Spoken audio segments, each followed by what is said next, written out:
Melayani ya 50-50 lah, 50-50. Adalah. Ini pikir pekerjaan gereja sama dengan absen di kampus. Pakai fingerprint atau tanda tangan daftar hadir. Tidak. Ingat, bersekutu, bersaksi, melayani, mengajar adalah perintah, peran aktif dan tanggung jawab gereja.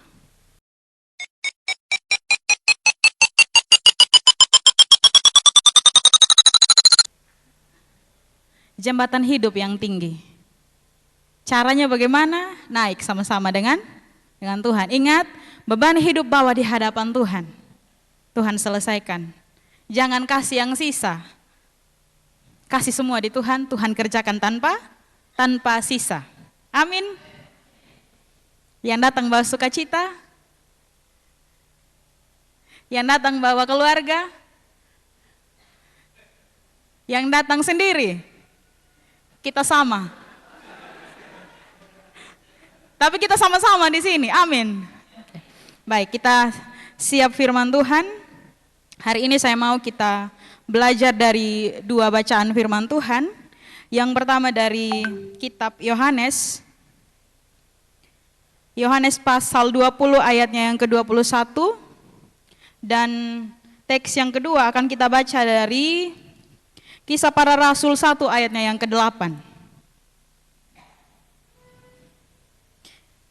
Jadi jangan berpikir ini dua kitab ini pasti lama, tenang. Lumayan panjang. Yohanes 20 ayat 21 saya minta yang bapak-bapak yang baca. Baca keras-keras ya. 2, 3.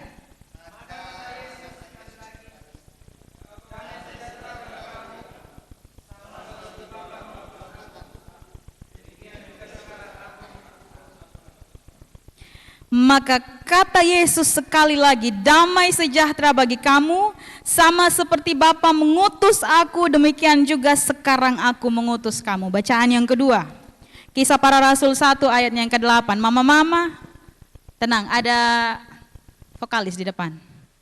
Kita pakai mic. Kisah Para Rasul 1 ayat 8, 1, 2, 3. Tetapi kamu akan menerima kuasa kalau Roh Kudus turun ke atas kamu, dan kamu akan menjadi saksiku di Yerusalem dan di seluruh Yudea dan Samaria sampai ke ujung bumi. Demikian firman Tuhan yang kita sudah baca. Setiap orang yang berbahagia adalah orang yang membaca, mendengar, memahami, dan melakukan. Jadi dengar dulu, pahami, lalu lakukan. Supaya kita tidak menjadikan Alkitab hanya untuk dibaca. Nah, hari ini saya mau kita baca Yohanes 20 ayat 21 dan Kisah Para Rasul 1 ayat 8 dengan satu tema. Jejak Kristus menjadi jejak gereja. Apa Bapak Ibu? Jejak Kristus menjadi jejak gereja. Saya angkat tema ini karena masih berkaitan dengan ulang tahun Gereja Betel Indonesia. Selamat ulang tahun GBI. Semoga senantiasa menjadi gereja yang merangkul dan gereja yang menjalani pelayanan berdasarkan jejak dari Kristus. Karena jejak Kristus itulah yang akan menjadi jejak gerak dan pelayanan gereja. Kekasih-kekasih Tuhan, kalau kita ngomong tentang gereja, maka salah satu hal yang tidak bisa kita abaikan adalah tentang misi. Gereja dan misi. Pekerjaan gereja adalah pekerjaan yang berkaitan dengan misi. Apa sumber dari misi itu? Sumber dari misi itu adalah gerak dan pelayanan Kristus. Sehingga tugas gereja itu ada yang pertama, bersekutu. Yang kedua, melayani. Yang ketiga, bersaksi. Yang keempat, mengajar. Jangan lupa itu. Bersekutu, melayani, bersaksi, dan mengajar. Mana yang paling berat dari 4 tugas ini? Mana yang paling berat? Mengajar Ibu. Kenapa? Harus sekolah S1 dulu. Iya. Karena orang yang mengajar adalah orang yang harus belajar. Dan orang yang belajar harus mengajar. Tidak Ibu, yang paling susah bersaksi. Kenapa? Kita tahu omong. Manusia memang agak unik. Ada yang dia bisa berbicara tapi agak sulit untuk menulis. Tapi ada manusia yang statusnya dia panjang latar belakang semua, tapi habis itu sudah tidak tahu amin. Ini unik, saya bilangnya unik. Ada yang melayani. Paling rumit lagi satu nih, bersekutu. Ada datang gereja, tapi hatinya tidak bersekutu. Kenapa? Yang penting datang gereja, kasih persembahan supaya pendeta ada kolekte. Jadi tidak bisa salah satu ditinggalkan, empat ini harus ada. Kenapa? Karena setelah kita di gereja kita bersekutu, sampai di rumah kita mengajarkan kepada anak-anak. Ketika kita keluar setelah kita menerima persekutuan, kita bersaksi. Di dalam kesaksian, pengajaran dan segala persekutuan kita ada apa? Ada pelayanan. Ini tugas gereja, ini yang menjadi misi gereja, dan ini yang menjadi jejak gereja ketika dia belajar dari Kristus. Nah, kekasih Tuhan, tugas gereja tadi tentang bersekutu, melayani, bersaksi, dan mengajar, itu ada dalam rancangan amanat agung yang menjadi visi dan misi GBI pada ulang tahun kali ini. Apa tema ulang tahun GBI tahun ini? Menuntaskan amanat agung. Apa itu amanat agung? Amanat agung itu yang pertama perintah. Yang kedua peran aktif. Yang ketiga tanggung jawab. Dari perintah, peran aktif, ada tanggung jawab. Jadi bersekutu, bersaksi, melayani, mengajar. Ada 3 makna, 3 unsur tentang amanat agung. Apa? Bersekutu sebagai bentuk dari perintah Tuhan yang kita lakukan secara aktif sebagai bentuk tanggung jawab kita. Melayani itu tanggung jawab kita, peran aktif kita karena merupakan perintah Kristus. Sama juga dengan bersekutu dan bersaksi. Dari ketiga hal inilah kita sebagai orang Kristen menuntaskan amanat agung. Dalam perjanjian baru, kata gereja itu memiliki peran yang dilakukan oleh para misionaris atau orang-orang yang diutus. Ya, kalau dalam konteks kekristenan kita pada saat ini, pendeta, majelis, vikaris, itu secara formalitas, legalitas. Tapi dalam unsur keseharian kita, siapa saja yang diutus untuk melaksanakan peran gereja ini?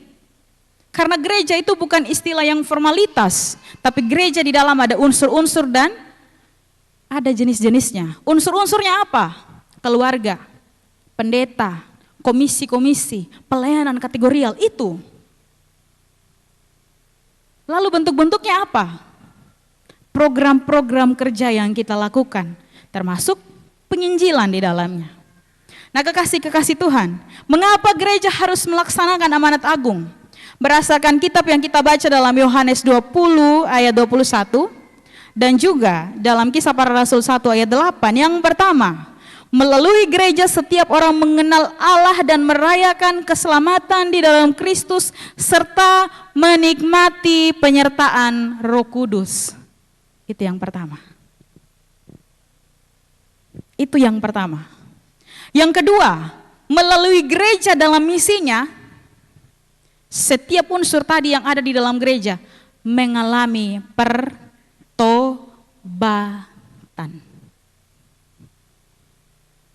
Jadi ini 2 hal. Setiap orang yang mengalami pertobatan dalam hidupnya akan mengalami pembaharuan hidup. Dan ini yang harus terus dialami oleh gereja. Ini yang harus terus dialami oleh kita sebagai pelayan di dalam gereja. Ini yang harus terus dialami oleh keluarga. Yang harus dialami oleh setiap jemaat. Jadi menikmati gereja yang memaknai misi Allah, 2 hal ini. Gereja mengajarkan setiap orang, menyaksikan kepada setiap orang, melayani setiap orang, mengajarkan kepada setiap orang tentang merayakan keselamatan di dalam Kristus. Yang kedua, melalui gereja ada pertobatan. Dalam pengajaran ada unsur pertobatan, dalam kesaksian ada unsur pertobatan, di dalam persekutuan ada pertobatan, dan di dalam tugas-tugas gereja itu ada pertobatan. Sekarang kita tarik dalam hidup kita sebagai jemaat yang hidup di era modernisasi dan digitalisasi. Ada tidak tantangan ini? Bagaimana di konteks kita masyarakat pada saat ini, tantangannya itu dengan apa? Iptek, media sosial. Jangan sampai tantangan ini mengaburkan tugas dan misi gereja. Jangan sampai kita sebagai jemaat kita lalai untuk melihat konteks kehidupan kita sebagai gereja dan sebagai jemaat. Nah, karena itu, tugas kita sebagai gereja adalah yang pertama, melihat apa tanggung jawab kita sebagai gereja dan sebagai orang Kristen. Ketika arus teknologi semakin maju, apakah orang Kristen semakin mundur? Ketika teknologi semakin tinggi, apa orang Kristen semakin tenggelam? Mari kita lihat. Kesadaran bergereja di era modern dan digitalisasi manusia zaman kita lebih patuh pada teknologi dan mengabaikan nilai moralitas etika keagamaan. Saya salah satu orang yang tidak mau pakai Facebook. Pagi saya baca ayat firman Tuhan. Siang ada orang baku sindir. Malam sudah bakalai. Akhirnya ketika saya baca orang yang bakalai, saya ikut bakalai. Karena dia mengganggu secara visual, mengganggu secara emosi. Saya bayangkan kalau ini mama-mama, kalau dia ketik di Facebook, dia punya suami ada kerja di kantor. Baru dia punya suami pertama bilang, bos, metua ada ngembek ya? Tidak, masih romantis, ada antar makan tadi. Cek status, ya. Baik kalau dia hanya pinjam 100. Tapi kalau dia punya kata-kata lebih dari 100, tantangannya di situ. Karena gereja tidak ada pada level ini, bertentangan pada level ini. Keluarga yang tidak bersekutu tapi berseteru di media sosial, itu tantangan. Yang kedua, terpengaruh oleh media sosial dan terprovokasi oleh hal-hal yang belum pasti benar. Nah ini Mas ada musim-musim rawan politik ya. Lihat warna aja bahaya. Lihat warna aja bahaya sekarang. Jadi banyak hal yang bertentangan. Saya bayangkan kalau saya punya Facebook, lalu saya punya latar belakang Facebook itu warna kuning, lalu saya punya profil warna merah. Orang akan bilang apa ke saya?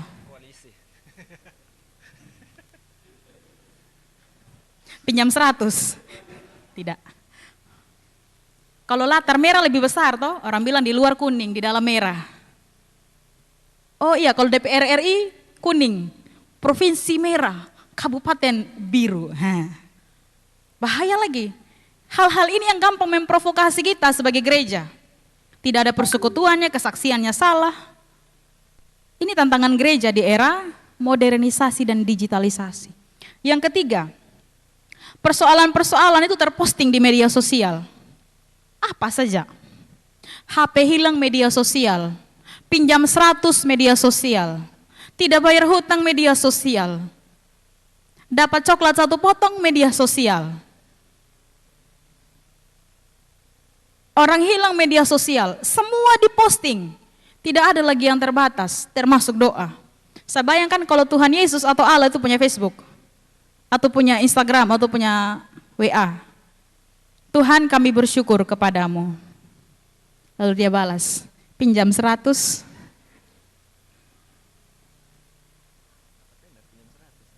Ternyata yang Tuhan kasih lebih banyak.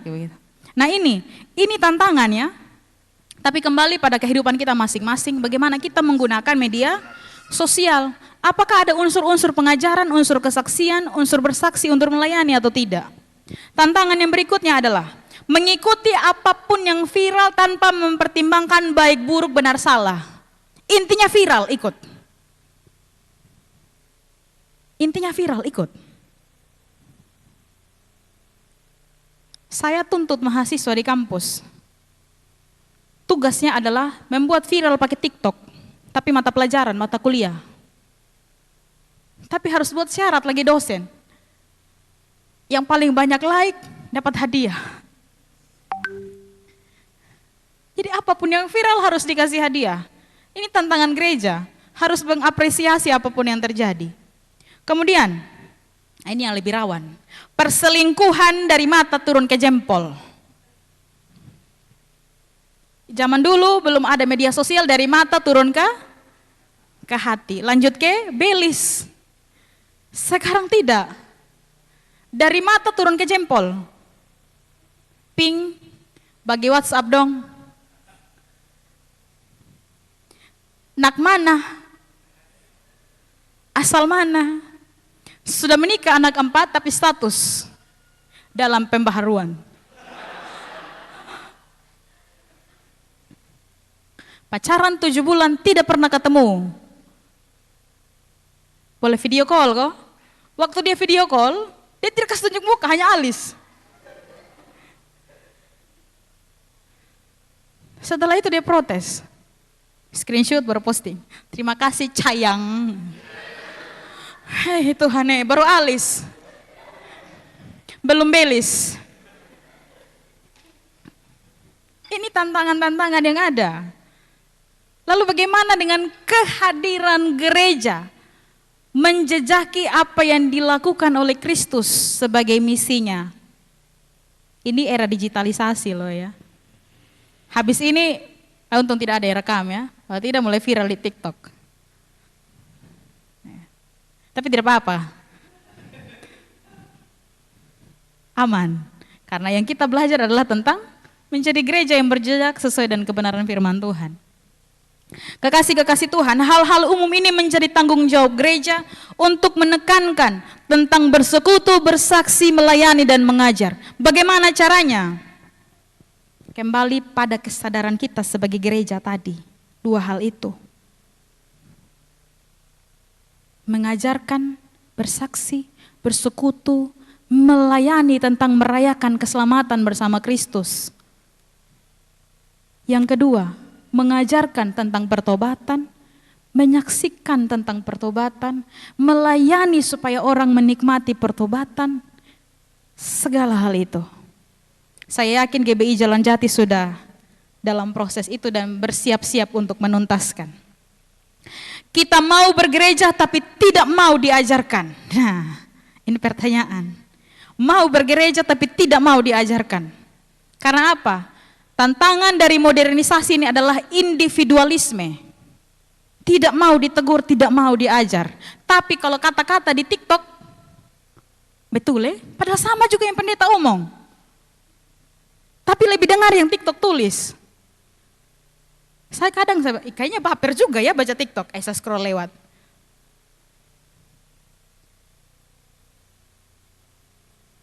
Diajarkan tidak mau diatur,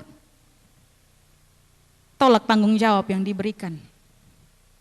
Bersaksi tidak, kenapa? Belum ada bahan kesaksian. Bersekutu tidak, kenapa? Ibadah terlalu lama, pendeta omong terlalu lama. Tapi duduk nongkrong dari pagi sampai pagi, lanjut. Mantan menyesal terus. Tidak apa-apa sayang, slow. Ini refleksi. Melayani ya 50-50 lah, 50-50. Adalah. Ini pikir pekerjaan gereja sama dengan absen di kampus. Pakai fingerprint atau tanda tangan daftar hadir. Tidak. Ingat, bersekutu, bersaksi, melayani, mengajar adalah perintah, peran aktif, dan tanggung jawab gereja. Ini catatan. Gereja dan misi Kristus bagi jemaat itu apa? Gereja dan misi Kristus bagi keluarga itu apa? Bagi orang tua, bagi anak-anak, bagi saudara bersaudara apa? Gereja dan misi Kristus bagi kemanusiaan, keadilan, kesetaraan, dan kemiskinan itu apa? Boleh refleksi, so pikir-pikir. Bapak-bapak, kalau mama jam 5 masih tidur, Sayang, jam 5. Mari berdoa. Mama-mama, adik, kakak, mari jam 5 berdoa. Saya dulu waktu kuliah kalau saya berdoa sendiri. Saya punya mama ada berdoa di rumah. Saya pulang kuliah mulai kerja, mama tidak berani kasih bangun karena jam tidur saya jam 2-3 malam. Jadi jam 5 mama tidak kasih bangun. Tapi tiap hari menyanyi ini. Kami puji dengan ria. Di kau, oh ya sudah rasa-rasa sudah bangun berdoa. Mama kayaknya tadi ada ayam yang berkokok tapi tidak habis ya. Hei berdoa, oh iya oke. Jadi hal-hal kecil dimulai dari persekutuan di dalam keluarga dan itu sangat menyenangkan. Kadang dalam persekutuan kita punya persoalan tapi tidak ada solusi. Tapi kita diberikan ketenangan. Itu efek dari persekutuan. Kadang kita datang dari segala macam tempat, ada begitu banyak pikiran yang kita bawa, galau, stres. Tapi ketika kita datang dalam gereja, kita ikut persekutuan, kita dengarkan kesaksian, kita dengarkan pengajaran, kita dapat karya keselamatan di situ. Kadang tanpa kita cerita persoalan dan masalah kita, tapi kita dapat ketenangan. Itu hasil dari misi gereja, itu hasil dari karya Roh Kudus. Roh Kudus itu kadang mengerjakan sebelum kita menyampaikan. Itu pekerjaan Roh Kudus, itu karya keselamatan di dalam Kristus. Dan Roh Kudus mengarahkan setiap orang yang awalnya tidak kenal Kristus, yang awalnya tidak sadar tentang karya penyelamatan itu, ketika dia hidup di dalam gereja, dia dapat pengajaran itu. Itu karya Roh Kudus. Dan itu yang harus dikerjakan oleh gereja. Siapa gereja? Saya, Bapak Pendeta, komisi-komisi, majelis jemaat. Kita sebagai pelayan, itu di situ. Tapi kadang ya adalah. Ini adalah ini bagaimana maksudnya? Ada antara ada dan tiada atau dari ada menjadi ada gitu. Yang berikut kekasih-kekasih Tuhan. Kalau kita perhatikan bagaimana kehadiran gereja tentang kemanusiaan. Apa sih masalah kemanusiaan itu? Diskriminasi. Yang satu merendahkan yang lain. Yang satu menganggap lebih baik daripada yang lain. Bagaimana gereja masuk di sini? Misi gereja di sini. Bagaimana misi gereja ketika melihat ada orang-orang yang hidup dalam kemiskinan dan tidak bisa hidup dalam aspek-aspek yang menunjang kehidupan ekonominya. Gereja bikin apa? Kita cuma masih miskin, no. Ingat baik-baik. Seorang janda yang datang bertemu dengan Yesus, dia kasih apa? 2 keping? 2 keping perak. Semua yang dia punya dia kasih.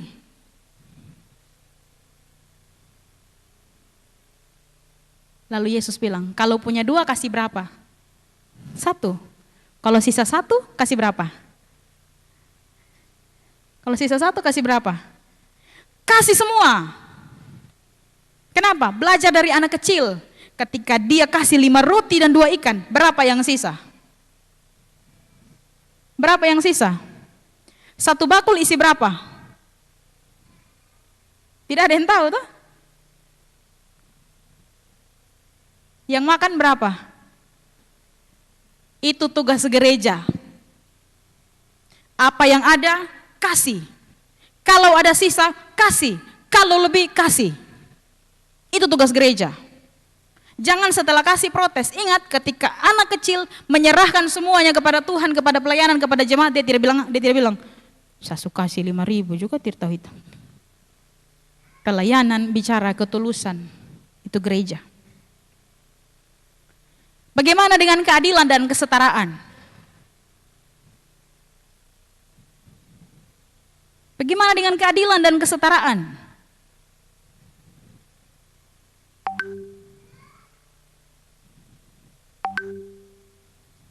Bagaimana seorang istri menganggap suaminya? Bagaimana suami menganggap istri? Keadilan dan kesetaraan ada di situ.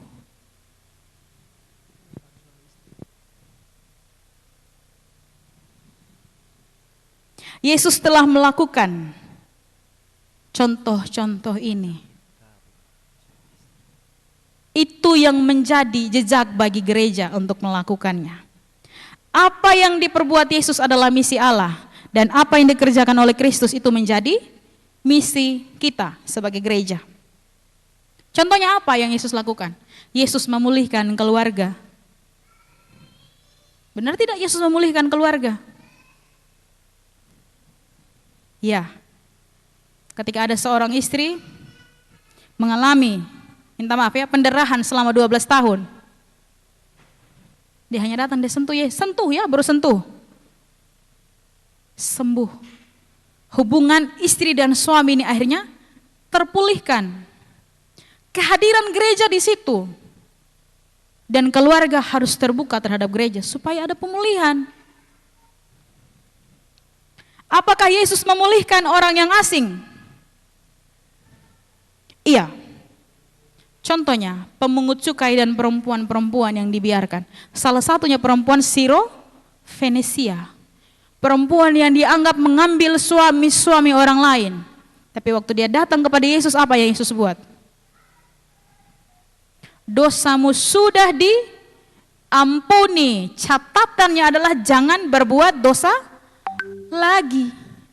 Ini hal kedua yang gereja harus kerjakan tentang pertobatan. Di dalam persekutuan, di dalam pelayanan, di dalam kesaksian, di dalam pengajaran. Lihat itu orang berdosa datang dari sana. Minggir-minggir. Belajar dari Yesus. Orang itu yang harus kita rangkul. Yesus menyambut dan memulihkan anak-anak. Benar? Benar. Jadi anak-anak harus merasakan karya keselamatan Kristus dan menikmati pertobatan dalam kehidupannya. Benarkah Yesus memulihkan anak-anak, menyambut anak-anak? Ya. Yang pertama tentang pengajaran, ketika murid-murid, anak-anak kasih jauh. Yesus bilang bawa mereka kepadaku. Yang kedua, ketika seorang imam seperti Yairus stres tentang anaknya yang sakit, anak perempuan. Semua orang sudah bilang, Yairus, tidak mungkin anakmu sudah mati, tidak mungkin dia pulih. Yesus bilang, Yairus, mari. Sampai di dalam, Yesus bilang, talitakum. Anak perempuan itu bangun. Tugas gereja membangkitkan iman anak-anak. Jangan biarkan iman anak-anak mati hanya karena perubahan zaman, karena modernisasi, karena digitalisasi. Anak-anak dimanjakan dengan handphone dan ilmu pengetahuan dan teknologi, tapi tidak paham etika dan moral. Ini tugas gereja dan tugas orang tua. Jejak berikutnya yang Yesus berikan kepada kita sebagai gereja adalah Yesus memulihkan seorang lansia. Ada yang tahu lansia siapa ini? Ada seorang perempuan janda dan bungkuk datang kepada Yesus. Lalu orang-orang di dalam sinagoge bilang, Yesus kan tidak boleh menyembuhkan orang pada hari Sabat. Yesus bilang tidak, sembuh. Hari itu dia sembuh. Para orang tua, mungkin saat ini pengobatan-pengobatan sudah dilakukan, tapi yang Yesus sembuhkan adalah hati dan imanmu lewat keterbatasan fisik. Amin tidak di situ? Ya. Yang Yesus pulihkan adalah iman, walaupun fisik terbatas. Yesus memulihkan orang-orang yang disable atau orang-orang yang dianggap sebagai memiliki keterbatasan fisik. Yang buta sembuh. Itu tugas gereja, memberikan pemahaman-pemahaman supaya orang menerima tentang kehidupan, bisa melihat dengan baik, bisa melihat dengan jernih, bukan melihat dengan kebencian, bukan melihat dengan dengki, bukan melihat dengan emosi terhadap orang lain. Itu tugas gereja yang diajarkan oleh Yesus. Yesus berpihak kepada orang-orang yang terpinggirkan. Orang-orang yang terasing, orang-orang yang tidak diperhatikan. Siapa mereka? Orang-orang Galilea. Semua orang menganggap bahwa orang-orang Galilea ini tidak bisa berbahasa dengan baik, pendidikan rendah, orang-orang yang tidak memiliki kehidupan ekonomi yang mapan. Tapi dalam kisah-kisah perjalanan pelayanan Yesus, Yesus selalu mengelilingi sekitar Galilea. Lea, termasuk orang Samaria. Orang Samaria itu orang yang diasingkan. Tapi Yesus memberikan contoh bagaimana orang Samaria memulihkan orang asing. Itu tugas gereja. Jangan mengasingkan orang yang sudah terpinggirkan, tapi memanggil orang-orang itu hidup bersama-sama di dalam gereja. Orang-orang yang sudah terasingkan dalam keluarga, jangan dipinggirkan. Panggil mereka supaya mereka hidup kembali sebagai manusia yang merayakan keselamatan dan manusia yang mengalami pertobatan. Itu tugas gereja. Yesus memberikan diri dan hidupnya sehingga misi tergenapi. Ini lengkap. Ini lengkap. Tidak hanya hidup dengan orang lain, tidak hanya hidup dengan orang-orang yang ada pada saat itu, tapi Yesus memberikan hidup. Itu totalitas jejak gereja ketika belajar dari Kristus.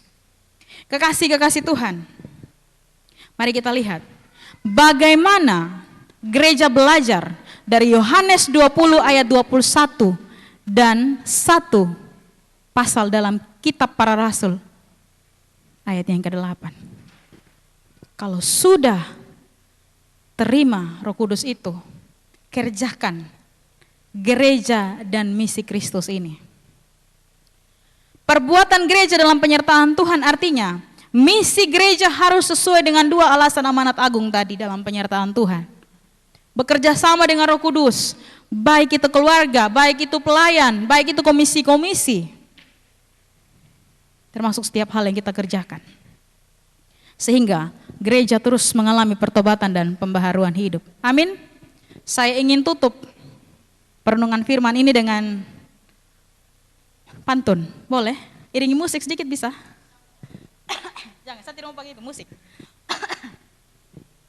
Jalan-jalan ke Cinta Karya. Jalan-jalan ke Cinta Karya. Jangan lupa beli benang. Mari kita terus berkarya agar iman tidak goyang. Masih ada satu lagi. Buah mangga, buah asam jadi asinan. Rasa manis, rasa sepat. Jangan malas dengar ajaran agar umat hidup tepat. Amin. GBI Jalan Jati. Semoga GBI Jalan Jati menjadi gereja yang berjejak dalam jemaat, dalam masyarakat, sesuai dengan jejak-jejak Kristus. Tuhan memberkati. Amin untuk firman Tuhan. Kita nyanyikan